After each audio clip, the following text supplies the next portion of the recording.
नमस्कार दोस्तों। आज हम बात कर रहे हैं कन्या यानी वर्गो वालों के लिए दिसंबर का महीने का जो ग्रह का गोचर है उनका प्लानिंग क्या है। वैसे ये बता दूं कि ये कुछ अच्छा प्लानिंग कर रहे हैं और साथ मिल रहा है सैटर्न का, शनिदेव का। शनिदेव नवंबर 28-29 को मार्गी हो रहे हैं। ये बहुत बड़ी रिलीफ है, सभी राशि वालों के लिए रिलीफ है।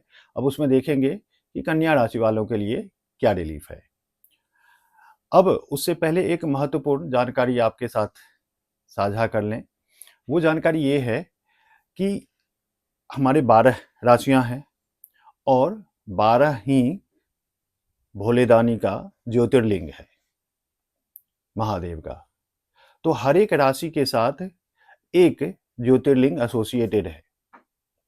तो जिसमें कन्या राशि वालों के लिए आप लोगों को पता होगा, आप लोगों के साथ जो एसोसिएशन है ज्योतिर्लिंग का वो है मल्लिकार्जुन ज्योतिर्लिंग। वो आंध्रा में है।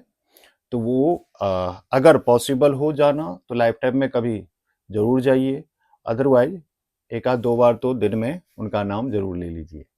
चलिए, हर हर महादेव के साथ स्टार्ट करते हैं दिसंबर महीने का प्लस मार्गी शनि का क्या इफेक्ट है। तो देखिए, शनि पता है दुख, भय, संघर्ष, डिले इसके कारक हैं, कर्म के कारक हैं, और उसी में वो ये सब डालते हैं अपना इंग्रेडिएंट। तो वो तो बहुत ज़्यादा पेनफुल होता ही है। उसमें अभी काफ़ी दिनों से वो वक्री चल रहे थे। वक्री का मतलब स्टक हो जाना, वही चीज़ रिपीट करना, अगले प्रोजेक्ट का रिजल्ट नहीं मिलना, क्योंकि कर्म कारक हैं।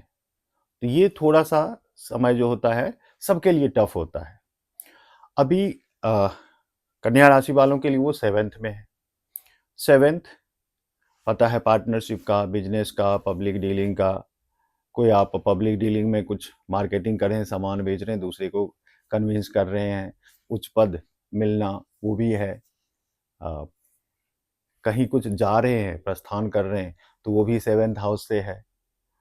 तो इससे रिलेटेड जो भी काम होगा आप देखे होंगे, फील किए होंगे कि थोड़ा सा डिले के साथ कंप्लीट हुआ है।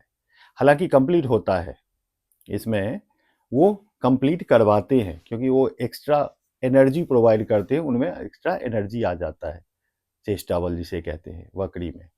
तो वो कंप्लीट तो करवाते हैं, लेकिन वो लगता है कि अब इसकी ज़रूरत नहीं है, तब वो कंप्लीट होता है, ऐसे वो करवाते हैं। अब साथ में ये तो 7th हाउस का वो जहाँ है, लेकिन किस काम को वो कंप्लीट करवाएंगे इसके थ्रू। तो देखिए, वो जो हाउस ओन कर रहे हैं उनके पास जो हमें देने के लिए है वो है 5th हाउस, यानी पहले का पुण्य का रिजल्ट, सही रिजल्ट, पॉजिटिव रिजल्ट, पुण्य का रिजल्ट देना है। नेम एंड फेम वहीं से मिलता है। आत्मज्ञान के थ्रू जो हम अर्निंग करते हैं, यानी हमें जो भी कला है उसके थ्रू जो अर्निंग करते हैं वो सब आ जाता है इसमें। और संतान, इससे रिलेटेड जो भी काम था वो काम बिल्कुल फंस रहा था, नहीं हो रहा था, अब वो धड़ल्ले से दौड़ेगा। अब इसमें आप देख लीजिएगा कि क्या क्या था। अब वो 6th हाउस को भी ओन कर रहे हैं, 6th हाउस भी उनके जिम्मे है। तो 6th हाउस से क्या मिलता है? तो 6th हाउस से ऑब्स्टेकल ही मिलता है, बीमारी ही मिलता है। अब जैसे जो एक बार बीमार पड़े तो अब वो ठीक होने का नाम ही नहीं ले रहा है या लंबा खींच रहा है। अब कहीं किसी काम में बाधा आ रही है तो कुछ ज़्यादा ही लंबा खींच गया वो कंप्लीट होने में। कंप्लीट तो हुआ है, ये तो फैक्ट है, और नहीं तो उसको उसका डबल रिवार्ड मिलना है, क्योंकि वो कहा जाता है कि वो वक्री में वो सिखाते हैं और जब मार्गी होते हैं तो रिवार्ड देते हैं, तो वो सूद समेत मिल जाएगा। तो इससे रिलेटेड सैटर्न का जो जो भी काम है वो काम आपका अब बनने लगेगा। अब बात कर लेते हैं गुरु की। वो भी वक्री है, वो अभी 11th में है, 5 दिसंबर तक 11th में रहेंगे। बहुत बढ़िया प्लेसमेंट।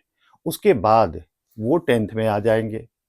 10th में थोड़ा बहुत काम को, क्योंकि वो एक्सपेंड करते काम को बहुत ज़्यादा बढ़ा देते हैं, तो वहाँ पर उस रिस्पेक्ट में बहुत ज़्यादा प्लेसमेंट नहीं माना जाता कि बर्डन बहुत ज़्यादा वो डाल देते हैं।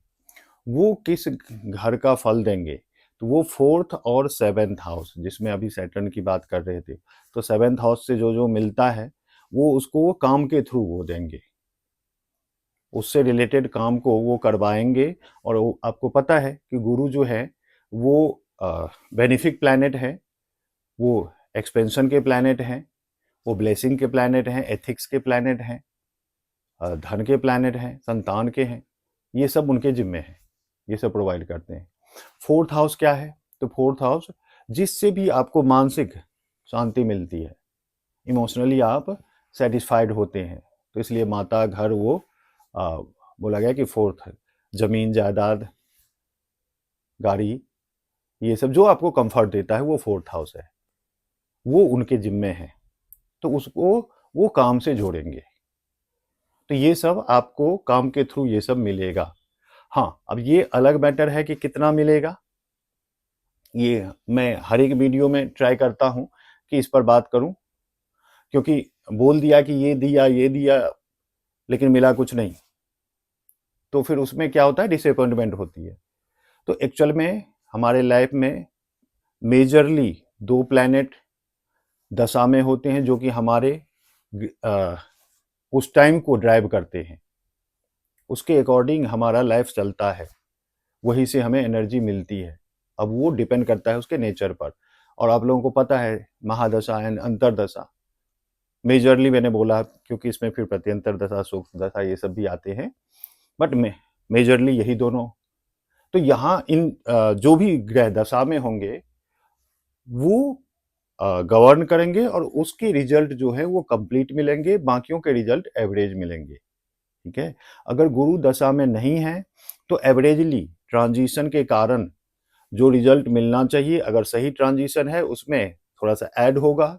अब ऐसा नहीं कि उसका बहुत ज़्यादा बेनिफिट मिल जाएगा, और अगर सही ट्रांजिशन नहीं है तो उसमें थोड़ा सा वो नीचे जाएगा। तो ये होगा गुरु के कारण। अब फास्ट मूविंग प्लैनेट की बात कर लेते हैं। आपके राशि के जो स्वामी हैं वो भी फास्ट मूविंग हैं, बुध, इंटेलेक्चुअल, कम्युनिकेशन, बिजनेस, हर एक चीज़ में मास्टर बनाते हैं, और बहुत छोटी छोटी चीज़ों को बारीकी से देखने का काम आप लोग वो करते ही हैं। तो इनका जो है, इन सबको अगर कलेक्टिवली हम बात करें तो ये आपका 3rd और 4th हाउस एक्टिवेटेड है। 3rd हाउस का रिजल्ट पता है कि कम्युनिकेशन, अपने एफर्ट से जो आप काम करते हैं, आपका जो आस पड़ोस का संगी साथी पड़ोसी सब है वो सब हो गया। 4th हाउस अभी डिस्कस किए ही, तो ये इससे रिलेटेड जो रिजल्ट है वो रिजल्ट आप देखेंगे कि वो दिसंबर महीने में मिलेगा। तो इसलिए मैंने बताया था कि ये इस दिसंबर महीने में हर एक ग्रह का जो आपके लिए प्लानिंग है वो तो शानदार प्लानिंग है। अब उसमें से आप चूज कर लीजिए कि कौन दशा और महादशा और अंतरदशा में है, उसका रिजल्ट मिलेगा और धमाकेदार रिजल्ट मिलेगा। धन्यवाद।